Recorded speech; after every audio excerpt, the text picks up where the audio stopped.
Hello, it's Jaclyn again. This is the April entry for a video blog I started earlier this year for people like me who don't have a diagnosis of a mental health issue, but are around people with mental health issues and are looking for ways to support them.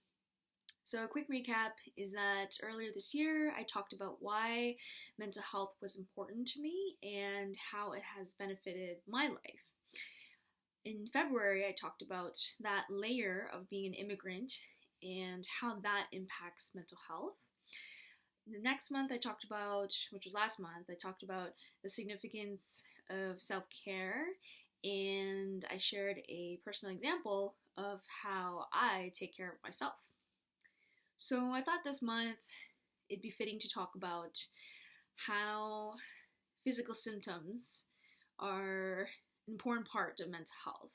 So I was sick earlier this month with a stomach bug, and it was awful because I was bedridden and the only times I got up was for the washroom. So this allowed me to do a lot of thinking, and I've known this for a while already, but I thought it was fitting to talk about it. How East Asians tend to cover up their mental health issues with only addressing physical symptoms. So when there's a mental health issue, they only talk about physical symptoms. And what happens is mental health issues do show up as sleep problems, such as sleeping too much or being unable to get back to sleep. There could be varying eating habits where you overeat or you don't feel like eating, and you'd feel possibly aches and pains in the body, which actually may come from your body having the tendency to tense up when you experience something negative. And having that occur multiple times over and over again can cause those aches and pains. This makes a lot of sense because our bodies are strongly connected to our emotions. A lot of the literature and research I've come across confirms this, and they highlight how a negative thought in the mind can bring a sense of contraction or tightening of the body.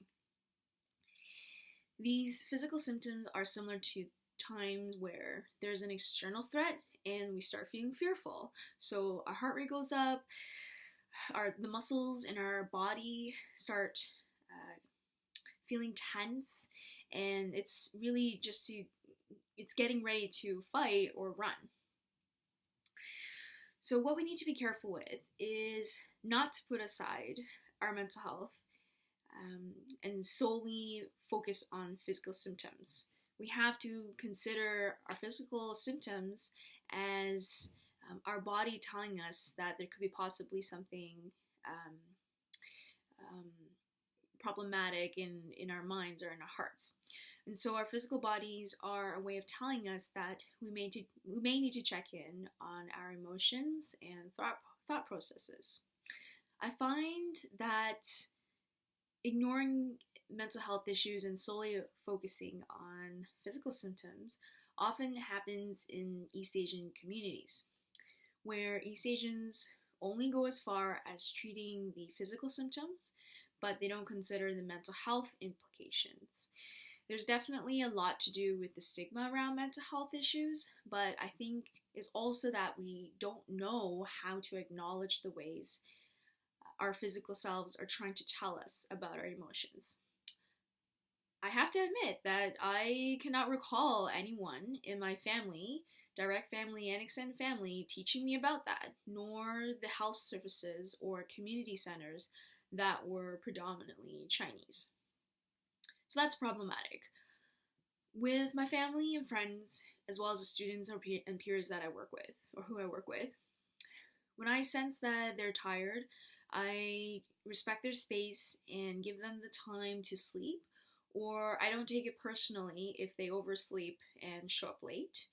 I don't lecture about healthy food habits, and instead I respect people's eating habits and not put them down for overeating or undereating. in a very subtle way. I'd ask to share fruit that I brought with me or order a healthy food item to share and potentially offer them some. But of course, not to force them or anything. I'd hear them out on their complaints of their aches and pains, and at times I'd try to steer the conversation to how they're feeling or what kinds of situations have been causing them to feel certain emotions. I try not to come off as condescending, and I have to admit that I have at times, and I try to learn from them and do better next time.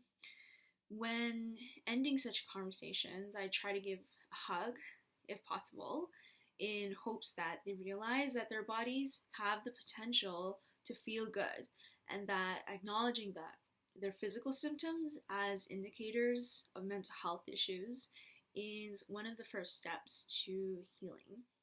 Thank you for listening, and I'll catch you next month.